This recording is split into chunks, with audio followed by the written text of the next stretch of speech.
안녕하세요. 공부에서 남주자입니다. 이번에는 스티븐 레비츠키 데니얼 지블렛의 어떻게 민주주의는 무너지는가를 살펴보려고 합니다. 지금 한국의 정치 상황과 비추어 보면 생각할 거리가 많은 책이라고 생각됩니다. 시작하겠습니다. 환상 속의 죽음과 현실. 여러분은 민주주의가 어떻게 죽는다고 생각하십니까? 거리를 덮친 탱크 불타는 대통령궁 1973년 칠레의 기억입니다. 냉전시대 민주주의 붕괴의 75%는 그런 식의 군사 쿠데타였습니다. 하지만 오늘날의 패턴은 다릅니다. 민주주의는 더 이상 총구 앞에서 무너지지 않습니다. 투표장이라는 가장 평화로운 공간에서 우리가 직접 뽑은 지도자의 손에 의해 조용히 잠식됩니다. 우리 대한민국도 이 패턴에서 자유롭지 않습니다. 1961년 군사 쿠데타 이후 민주화를 이룬 이 나라는 이제 보다 정교한 방식의 위협을 직면하고 있습니다. 이 총성 없는 공격을 어떻게 알아볼 수 있을까요? 이 보이지 않는 죽음의 메커니즘. 현대의 권위주의자들은 헌법을 찢지 않습니다. 오히려 헌법을 철저히 활용합니다. 마치 바이러스가 숙주세포의 복제 메커니즘을 이용하듯 민주주의 제도를 통해 민주주의를 약화시킵니다. 선거는 정기적으로 치러지고 신문은 매일 발행되며 이해도 소집됩니다. 겉보기에는 정상적인 민주주의처럼 보입니다. 2011년 베네수엘라 국민의 51%가 자국 민주주의에 10점 만점에 8점을 주었을 때도 실제로 민주주의 시스템은 이미 내부에서 무너지고 있었던 것입니다. 이 과정은 두 가지 층위에서 진행됩니다. 첫 번째는 제도의 무기화입니다. 이는 사법부 세무당국 검찰 같은 국가기구를 권력 유지의 도구로 전용하는 것입니다. 두 번째는 규범의 침식입니다. 민주주의는 성문화된 법 조항만으로 작동하지 않습니다. 상호간용 곡경쟁자를 정당한 상대로 인정하는 태도입니다. 다음으로는 제도적 자제로법적으로 가능하더라도 권력 남용을 스스로 자제하는 태도입니다. 상호간용과 제도적 자제의 두 가지 불문율이 함께 작동해야 합니다.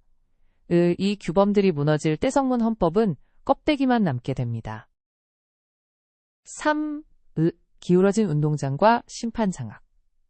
제도의 무기화는 두 가지 방식으로 전개됩니다. 첫째는 사법부 장악입니다. 법원 구성을 자기 세력으로 채우면 권력 남용에 제동을 걸 수 있는 기관이 사라집니다. 위헌적 조치가 합헌 판결을 받고 정적에 대한 기소는 일사천리로 처리됩니다. 경기의 심판이 한쪽 편에서는 순간 경기 결과는 이미 정해진 것이나 다름없습니다. 둘째는 언론의 위축입니다. 이것은 폭력을 통하지 않습니다. 세무조사 명예훼손, 소송 광고주 압박 같은 합법적 수단으로 비판적 언론들에 대한 비용을 높이면 언론사들은 스스로 자기 검열을 선택합니다. 이제는 탱크로 언론사를 부수는 구식 방법이 필요 없습니다. 두 과정을 구별하는 것이 중요합니다. 사법부 장악은 권력자가 직접 설계하는 능동적 과정이고 언론의 자기 검열은 그 설계에 반응하는 수동적 결과입니다. 작동 방식은 다르지만 두 가지 모두 민주주의의 견제 기능을 마비시킨다는 점에서 똑같은 것입니다. 4. 치명적 동맹의 우화. 이솝의 우화를 변형한 이야기가 있습니다. 숲속의 말이 얄미운 사슴을 이기기 위해 사냥꾼에게 도움을 청했습니다. 사냥꾼은 기꺼이 말의 입에 재갈을 물리고 등에 올라탔습니다. 사슴은 물리쳤지만 말은 영원히 사냥꾼의 노예가 되었습니다. 레비츠키와 지블렛은 이 우화로 기성 정치인들이 반복해온 패턴을 설명합니다. 잠재적 권위주의자는 처음부터 절대 권력을 쥐고 있지 않습니다. 그는 대중적 인기는 있으나 제도적 기반이 없는 아웃사이더입니다. 기성 정치인이 그에게 손을 내미는 순간 아웃사이더는 대중적 에너지와 제도적 정당성을 동시에 갖추게 됩니다. 그 결합이 통제 불가능한 힘을 만들어냅니다. 이 우화가 이 강연 전체를 관통하는 구조적 질문입니다. 누가 사냥꾼을 초대하는가?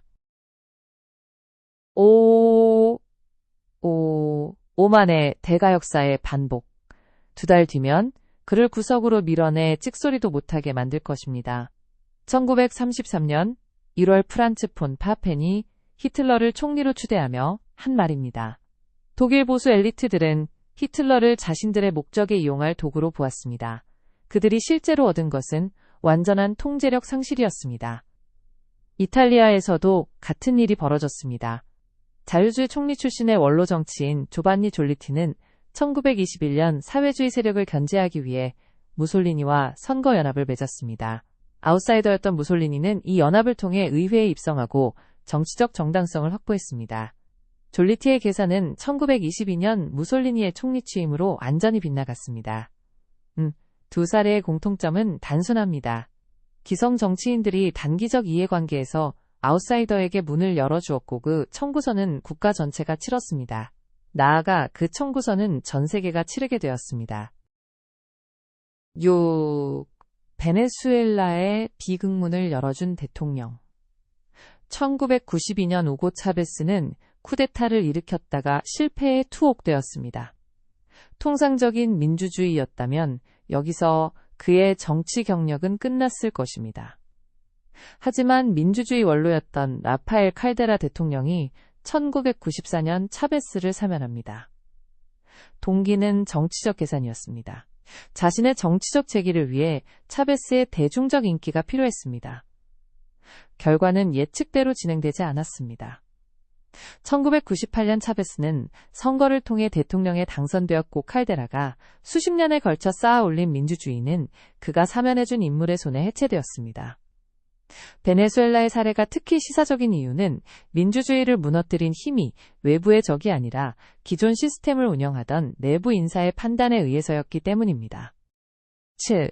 유권자만으로는 부족하다. 히틀러도 무솔리니도 차베스도 모두 선거를 통해 권력을 잡았습니다. 이 사실은 집단적 이성을 가진 유권자들이 권위주의 정권의 등장을 막아낼 것이라는 기대는 할 수 없다는 사실을 보여줍니다. 이것은 유권자의 역할을 부정하는 것이 아닙니다. 레비츠키와 지블렛의 논지는 더 구체적입니다. 대중의 분노와 불만이 임계점을 넘을 때 운응한 선동가는 그 에너지를 집어삼키며 성장합니다. 투표용지가 유일한 방어선이 된다면 그 방어선은 이미 너무 늦은 시점에서 작동하는 것입니다. 진정한 방어는 더 앞단계에서 이루어져야 합니다. 민주주의를 위협하는 인물이 선거 무대에 등장하기 전에 그 경로를 차단하는 구조가 필요합니다. 이것이 문지기 게이트키퍼의 역할입니다. 문지기는 정당만이 아닙니다. 정당 언론 기업 시민사회의들 모두가 각자의 위치에서 걸러내는 기능을 수행해야 합니다. 8. 진짜 방어선 문지기들의 책임. 정수 필터는 물이 수도꼭지에 도달하기 전에 오염물질을 걸러냅니다. 정치의 문지기 기능도 이와 같습니다. 위험한 인물이 권력에 도달하기 전 단계에서 작동해야 합니다. 정당의 역할이 그 핵심에 있습니다. 정당은 후보를 선별하는 공천 과정을 통해 민주주의 규범을 위협하는 인물을 걸러낼 책임이 있습니다.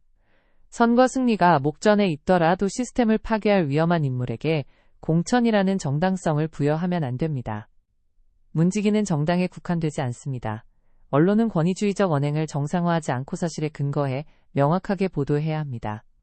기업과 재계는 민주주의를 훼손하는 정치에 자원을 제공하지 않을 책임이 있습니다. 시민사회와 학계는 위협 신호를 조기에 공론화하는 역할을 합니다. 이 층이들이 함께 작동할 때 방어선이 만들어집니다. 9. 리트머스 시험지 1. 민주주의 규범에 대한 거부. 정치학자 후안 린치의 연구를 토데로레비츠키와 지블렛은 잠재적 권위주의자를 식별할 수 있는 4가지 신호를 제시합니다. 이 중 하나라도 해당된다면 주의가 필요합니다. 첫 번째 신호는 민주주의 규범에 대한 명시적 거부입니다. 구체적으로는 3가지 질문으로 확인합니다.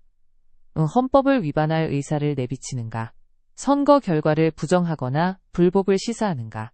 쿠데타나 폭동 같은 비민주적 수단을 지지하거나 정당화하는가?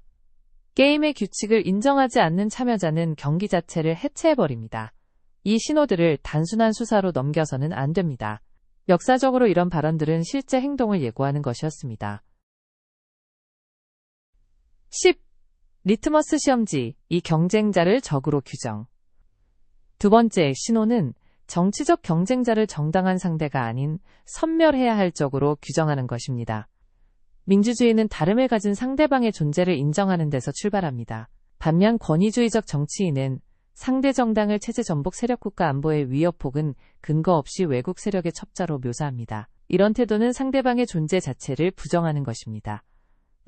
이 프레임이 정착되면 정치는 구조적으로 달라집니다.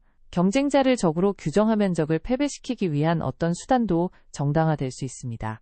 타협과 협상의 공간이 사라지고 정치는 선멸전의 논리로 작동하기 시작합니다. 한국의 정치 상황은 이 기준에 비추어 보면 어디에 있을까요? 상대방이 정권을 잡더라도 국가의 이익이 되는 일이라면 적극적으로 협치해야 할 필요가 있습니다. 11. 리트머스 시험지 3. 폭력의 조장이나 묵인. 세 번째 신호는 폭력에 대한 태도입니다. 잠재적 권위주의자들은 폭력단체와 연계하거나 지지자들의 폭력 행위를 단호하게 비난하지 않고 침묵하거나 모호하게 넘어갑니다. 과거에 발생한 정치적 폭력을 칭찬하거나 정당화하기도 합니다. 폭력은 민주주의의 대화와 타협 메커니즘에 직접 독을 투입하는 행위입니다. 그리고 폭력을 묵인하는 지도자는 그 폭력이 자신의 지지자들에게만 향한다고 보장할 수 없습니다. 폭력의 정당화는 방향 없이 확산됩니다. 12. 리트머스 시험지사 언론과 기본권 억압. 네 번째 신호는 언론과 기본권에 대한 태도입니다. 명예훼손 소송 등을 반복적으로 활용해 언론과 비평가를 위협하는가, 시위나 집회의 자유를 법적으로 제한하려 하는가, 정적에 대한 탄압을 지지하거나 공개적으로 찬성하는가. 이 신호들이 중요한 이유는 언론의 위축과 집회의 제한이 단순한 불편의 문제가 아니기 때문입니다. 이는 민주주의가 자기 교정을 수행하는 데 필요한 인프라를 제거하는 과정입니다. 특히 입법행정사법의 3권 분립이 건강한지 무너지는지를 세심하게 살펴보아야 합니다.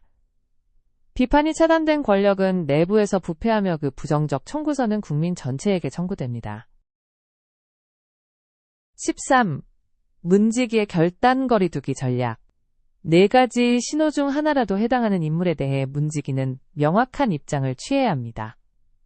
레비츠키와 지블렛은 세 가지 구체적 전략을 제시합니다.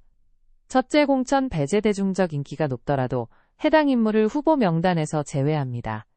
둘째, 당내 제거극단주의 세력을 당 내부에서 제명하고 조직에서 분리합니다. 셋째, 연대 거부 집권을 위해 민주주의 규범을 위협하는 세력과 연합하지 않습니다. 역사적 성공 사례가 있습니다. 1933년 스웨덴 보수당은 히틀러를 추종하는 청년 조직을 당내에서 잘라냈습니다. 단기적으로는 표와 조직력의 손실이었지만이 결단이 스웨덴이 파시즘의 광기에 휩쓸리지 않는 데 기여했습니다. 집권을 위해 극단주의자와 연대하는 것은 기둥에 불을 붙여 몸을 녹이는 것과 같습니다. 잠깐은 따뜻하지만 집은 불에 타 무너지게 됩니다. 14. 최후의 방어선 이념을 넘은 연합. 거리두기만으로 충분하지 않을 때 민주주의를 지키기 위한 마지막 전략이 있습니다. 이념적 경쟁자와의 연합입니다. 1930년대 핀란드에서 보수 정당들은 극우 라프아 운동과 결별하고 오랜 정적이었던 사회민주당과 연합을 구성했습니다. 1936년 벨기에에서는 가톨릭당과 사회당이 파시스트 렉스당을 막기 위해 손을 잡았습니다.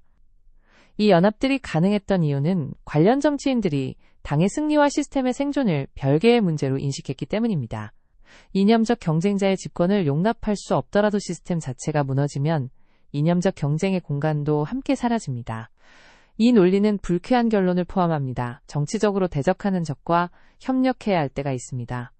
그것이 민주주의를 지키는 데 드는 비용입니다. 15. 보이지 않는 방패 그리고 우리의 선택. 민주주의는 헌법 조항만으로 작동하지 않습니다. 앞서 언급한 두 가지 규범인 상호관용과 제도적 자제가 실제로 작동해야 합니다.